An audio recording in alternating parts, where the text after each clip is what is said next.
1800년대엔 유럽도, 1900년대엔 미국도, 1950년대엔 일본도 이머징 마켓이었습니다. 세상은 늘 변하기에 누군가는 변화의 흐름을 읽어야 합니다. 큰 흐름을 읽는 힘, 미래에셋.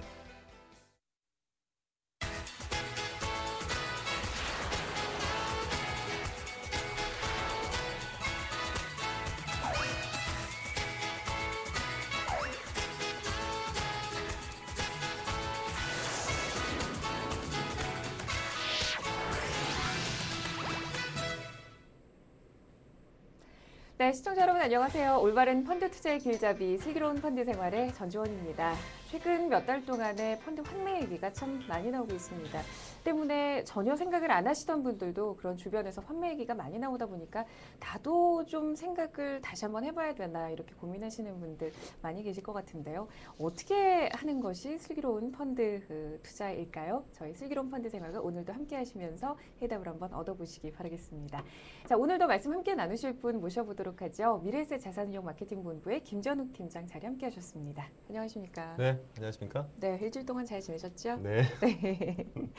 자, 오늘 펀드 관련해서 어떤 내용들 소개해 주실 예정이신가요? 네. 저희 슬기로운 펀드 생활을 시청하시는 투자자분들이시라고 하면 아마도 이제 굉장히 합리적인 투자를 하고 계신 투자자분들이실 텐데요. 어떤 방법으로 투자를 해야 될지에 대한 생각도 많이 하실 거고 또 장기적으로 투자를 해야 된다. 그리고 분산 투자해야 된다. 이런 기본적인 원칙들도 많이들 인식을 하실 텐데요. 네. 오늘은 펀드 투자에 있어서 좀 기본적인 얘기가 될 수 있을 텐데요. 이 장기 투자가 왜 필요한지, 장기 투자에 대한 필요성과 그리고 이 장기 투자에 앞서서 우리가 일단 좋은 펀드를 골라서 장기 투자를 해야 되겠죠. 네, 그래서 그렇죠. 좋은 펀드를 고를 때 꼭 참고를 하셔야 될 지침, 기준이랄까요? 이런 것들에 대한 말씀을 드려보도록 하겠습니다. 네. 장기 투자를 왜 해야 될까? 사실은 어떻게 보면 굉장히 기본적이면서 중요한 건데 너무나 그동안 이제 당연하게 생각해 왔기 때문에 왜 장기 투자를 해야 될까에 대해서 깊이 생각해 보지 않으신 분들도 좀 계시지 않을까라는 생각이 드는데. 그렇죠. 네, 오늘은 좀 좋은- 구체적인 데이터를 통해서 말씀을 네. 드릴 거고요. 우리가 일반적으로 그냥 들어만 왔던 장기 투자에 대한 이 명확한 컨셉을 좀 잡는 시간이 되지 않을까라는 생각이 듭니다. 네, 좋은 기회가 될 것 같은데요. 그렇다면 좀 한번 단도직입적으로 여쭤볼까요? 왜 장기 투자가 필요할까요? 예. 장기 투자가 왜 필요하냐? 일단 첫 번째로 우리 사회가 이미 저금리 시대로 들어섰다는 얘기죠. 네. 일단 경제가 성장하는 시기에 있어서는요. 기업들이 굉장히 확장에 집중을 하게 되고요. 따라서 많은 자금에 대한 이 수요가 있습니다. 그래서 이러다 보니까 당연히 금리가 상승을 하겠죠. 시장에서 이 자금을 요구하는 그런 수요처가 많으면 많을수록 금리는 굉장히 높아지는 그런 상황을 연출하거든요. 근데 네. 반대로요. 이 시장이 이미 성숙이 되고 시장이 이제 완숙한 그런 사회가 됐을 때는 기업들 역시 이 성장보다는 이제는 지켜나가는 그런 모드로 돌입을 하게 되고요. 따라서 이 시장에서의 어떤 자금을 요하는 수요처가 좀 줄어들게 되고요. 원활한 자금 조달 또는 안정적인 운영 이런 것들이 필요하게 됩니다. 따라서 금리가 하락하는 시기로 가고요. 잘 알겠지만 우리나라 지금 기준금리가 2%고요. 다른 선진국하고 마찬가지 모습으로 가고 있습니다. 따라서 우리나라 시장이 앞으로 과거처럼 뭐 10%에 육박하는 금리를 보인다거나 뭐 예금금리가 10% 이상 이러한 시기는 이제 앞으로는 다시 도래하기가 좀 어렵지 않을까라는 생각이 들기 때문에 네. 앞으로는 일본과 마찬가지로 또는 미국과 마찬가지로 뭐 1, 2%대의 예금금리를 가지고 투자자들이 이제는 예금을 하는 그런 시대가 됐기 때문에 앞으로 투자의 시대, 특히나 장기 투자를 하는 그런 시대가 필요하다는 그런 돌입을 했다라고 말씀을 드리시겠고요.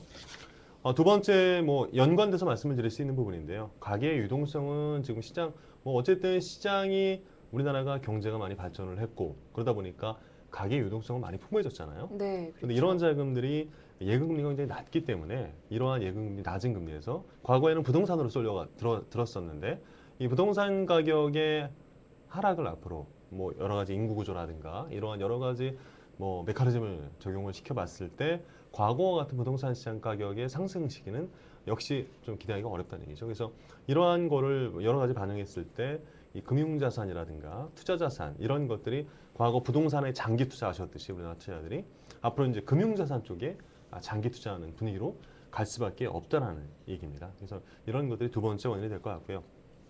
세 번째는 이 투자자산의 가격이 점차 상승하는 그런 모습으로 간다는 얘기죠.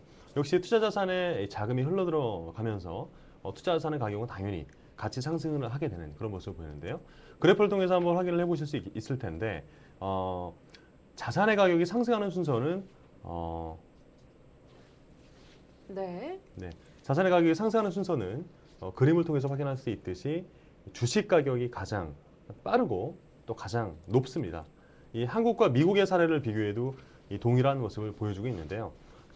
역시 우리나라의 주식시장이 도입된 이래 외환위기를 비롯해서 굉장히 많은 모진 폭발을 겪어왔는데 이런 시기에도 불구하고 장기 투자를 한 사람들은 결국은 반드시 수익을 내왔다는 얘기죠. 그래서 보시면 아시겠지만 이 아파트 매매가라든가 또는 우리가 많이 그동안 투자를 하고 있었던 강남 아파트 가격 또는 뭐 정기예금 금리 이런 것들이랑 비교를 해봤을 때 코스피 지수의 가격 상승 흐름이 장기적으로 봤을 때요. 네. 굉장히 높은 그런 모습을 우리가 확인할 수 있고요.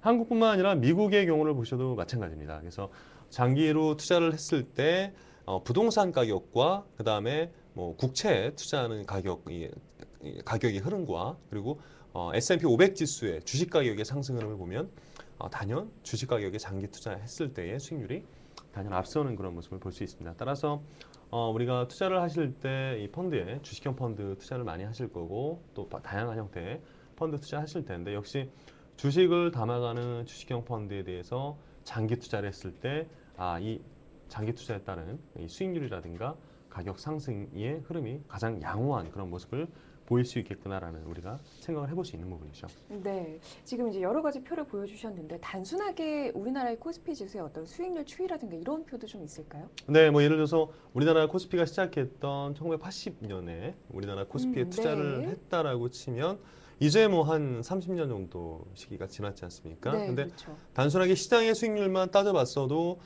지금 현재 16배가 돼 있는 그런 상황이죠. 그러니까 뭐 30년 동안 16배 그 사이에 주식시장은 굉장히 뭐 여러 차례 부침은 있었습니다만 어쨌든 주식이라는 가격의 상승 흐름은 계속 이어져 왔다는 거고요. 여기서 저희가 중요한 교훈을 얻을 수 있는 게 미국도 마찬가지로 다우존스가 지금 12,000, 11,000 이렇게 왔다 갔다 하고 한때는 15,000까지 육박했었는데 네. 불과 15년 전인 1995년만 해도 다우존스가 5,000포인트를 기록했습니다. 그래서 지금 15년 만에 거의 3배까지 성장했다. 지금은 약간 주춤하고는 있습니다만 어쨌든 경제가 발전을 하고 그리고 시장이 점점 커지면 커질수록 시장에 어떤 따라서 주식시장도 역시 커진다는 얘기죠. 그래서 뭐 예를 들어서 지금 우리나라 코스피 지수가 1,700, 뭐 한때 2,100까지 갔다가 네. 1,700까지 다시 뭐 내려앉았다가 다시 이렇게 올라가는 양상을 보여주고 있는데 많은 투자자분들이 앞으로 과거에 우리가 2,100까지 찍었을 때처럼 그렇게 시장이 올라갈 수 있겠냐라는 그런 의구심을 품고 있는 투자자분들이 계실 텐데 이런 것들은 말씀드렸듯이 시장이 성장을 하고요. 그리고 경제 규모가 점점 발전할수록 지수대 자체도 레벨업이 계속 이어지는 거죠. 뭐 2,000이 아니라 앞으로 3,000이라든가 또는 5,000이라든가 이렇게 갈 수 있는 그런 여지가 앞으로 계속 이어진다라고 보시면 될 것 같습니다. 네, 사실 16배라고 그냥 그 추상적으로 생각하는 것보다 구체적인 금액의 16배를 곱해보면 얼마나 많이 올랐는지를 실질적으로 느낄 수 있지 뭐 않을까. 그렇죠. 이 시기에 또 드네요. 역시 복리 효과도 감안을 한다라고 치면 네, 16배가 아니라 훨씬 커져 있겠죠. 그렇죠. 투자자산은. 네. 네.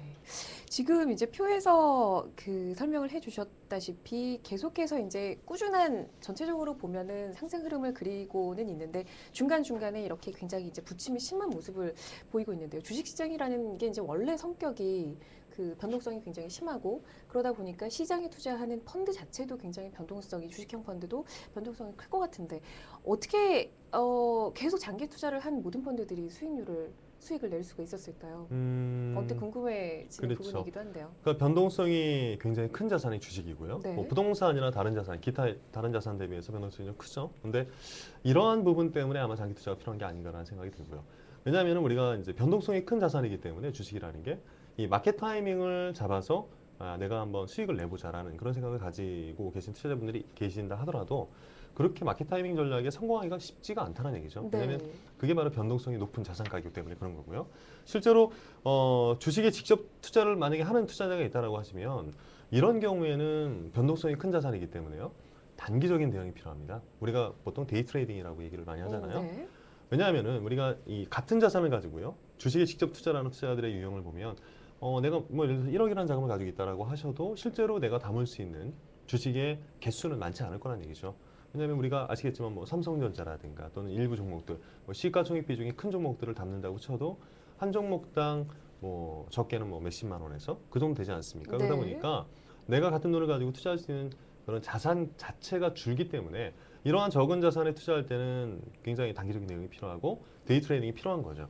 하지만 펀드는 좀 많이 틀립니다. 우리가 같은 자산을 가지고 있을 때 펀드에 투자를 한다고 하면은 한 펀드에 보통 담아가는 주식이 60에서 70개 정도 되거든요. 국내 주식형 펀드나 또는 해외 주식형 펀드 마찬가지인데 뭐 이러한 내가 같은 돈을 가지고 적어도 한 두세 개 펀드에만 분산 투자를 하신다 해도 적어도 시장에서 나와 있는 종목 중에서 150개에서 뭐 200개